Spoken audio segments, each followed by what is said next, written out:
ಮರಿಗಳಿಗೆ 3 ಹೊತ್ತು ಫುಡ್ ಹಾಕ್ತಿರಿ, ಆದ್ರೆ ಒಂದ್ ಫುಡ್ ಇಂದ ಒಂದ್ ಫುಡ್ಡಿಗೆ ಎಷ್ಟೊತ್ತು ಗ್ಯಾಪ್ ಇರ್ಬೇಕು ಅನ್ನೋದು ನಿಮ್ಗೆ ಗೊತ್ತೈತಿ. ಇವತ್ತಿನ ವಿಡಿಯೋದೊಳಗ ಮರಿಗಳ ಫುಡ್ಡಿನ ಪ್ರೊಸೀಜರ್ ಹೆಂಗಿರ್ಬೇಕು, ಎಷ್ಟೊತ್ತು ಗ್ಯಾಪ್ ಇರಬೇಕು, ಯಾವೆಲ್ಲ ಸಮಯಕ್ಕೆ ಹಾಕ್ಬೇಕು ಅನ್ನೋದು ತಿಳ್ಕೊಳೋಣ. ಕುರಿಗಳಿಗೆ ಆಹಾರ ಹಾಕ್ಬೇಕಂದ್ರೆ ಡೈಲಿ ಶೆಡ್ಯೂಲ್ ಭಾಳ ಇಂಪಾರ್ಟೆಂಟ್ ಆಗುತ್ತಾ. ಸೊ ಒಂದು ಶೆಡ್ಯೂಲ್ ಮಾಡ್ಕೋಬೇಕಾಗುತ್ತಾ. ಒನ್ ಡೇ ನಾವೇನು ಹಾಕ್ತೀವಿ ಅಂತ ಫಿಕ್ಸ್ಡ್ ಟೈಮ್ ಮೇಂಟೈನ್ ಮಾಡಬೇಕಾಗುತ್ತಾ. ಸೊ ನಾವು ಯಾವ ಥರ ಮೇಂಟೈನ್ ಮಾಡ್ತಿದ್ವಿ ಅಂದ್ರೆ ಬೆಳಗ್ಗೆ ಹೊತ್ತು ಒಣ ಮೇವು ಹಾಕ್ತಿದ್ವಿ 6 ರಿಂದ 7 ಗಂಟೆ ಒಳಗೆ. ಮಧ್ಯಾಹ್ನನೂ ಒಣ ಮೇವು ಹಾಕ್ತಿದ್ವಿ 1 ರಿಂದ 2 ಗಂಟೆ ಒಳಗೆ. ಸಾಯಂಕಾಲ ನಾವು ಕಾನ್ಸಂಟ್ರೇಟ್ ಫೀಡ್ ಅಂದ್ರೆ ಕೈ ತಿಂಡಿ ಕಾಳುಗಳನ್ನ ಹಾಕ್ತಿದ್ವಿ 6 ರಿಂದ 7 ಗಂಟೆ ಅಥವಾ 7:30 ಒಳಗನ ಹಾಕೋತಿದ್ವಿ.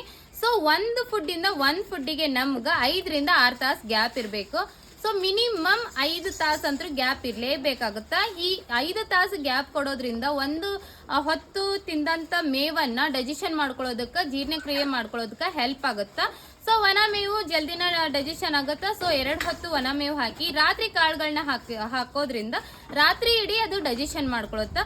ಸೊ ಇದ್ರ ಬಗ್ಗೆ ನೆಕ್ಸ್ಟ್ ವಿಡಿಯೋದೊಳಗೆ ಹೇಳ್ತೀನಂತ. ಸೊ ನೆಕ್ಸ್ಟ್ ಸೀರೀಸ್ ಒಳಗೆ ಏನೆಲ್ಲ ಮಾಹಿತಿ ಕೊಡ್ತೀನಿ ಅಂತ ತಿಳ್ಕೊಬೇಕಂದ್ರೆ ಈಗ ನನ್ನ ಪೇಜ್ನ ಫಾಲೋ ಮಾಡ್ರಿ ಅಂಡ್ ನೆಕ್ಸ್ಟ್ ಸೀರೀಸ್ಗೆ ವೇಟ್ ಮಾಡ್ರಿ. Thank you for watching.